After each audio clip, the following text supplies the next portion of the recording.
Today marks the 16th day of my Galaxy Z Fold 4 usage, and this thing keeps on getting better and better in one key area where both my Z Fold 3 and S22 Ultra failed, and that's battery life. How is the Z Fold 4 offering a better battery life while having a 12% smaller battery than the S22 Ultra? Well, we now finally know the secret things that Samsung has done to make the Z Fold 4 the best battery life flagship phone from Samsung right now. First up is the display itself. It is the latest Samsung Eco 2 OLED screen, which is said to be a lot more energy efficient compared to the previous display that Samsung used on the Fold 3. Not just that, according to the recent findings, the Galaxy Z Fold 4's screen refresh rate drops to 24 Hz in idle mode when you're not using it, while the Fold 3 had to keep it at 60 Hz. So that's a massive difference, and it's going to create a big boost in battery life. Now, second optimization is done through software, which is the Android L based on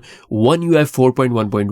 Samsung has introduced a new light mode which actually doesn't affect the performance that much while giving you even more battery life than standard mode. I've personally not used the light mode yet because for me, even the standard mode is delivering some incredible results. I'm able to end my day with about 30 to 35% battery percentage on average. Now, the final thanks goes to the Snapdragon 8 Plus Gen 1 chip. This is by far the most efficient chip that we have ever seen on any Samsung flagship device. It is way better than my Galaxy S22 Ultra's Exynos 2200 chip, and despite One UI 5.0, the S22 Ultra is not giving any improvement in battery life. Not just the Exynos model, the Fold 4 is even able to beat the Galaxy S22 Ultra with the 8 Gen 1 chip very comfortably. Now that I've personally tested out the Fold 4, today I can confidently say that the Fold 4 is Samsung's best flagship right now when it comes to the battery life, and possibly the best folding phone right now with the best battery life. It's making me even more excited for the Galaxy S23 Ultra because Snapdragon 8 Gen 2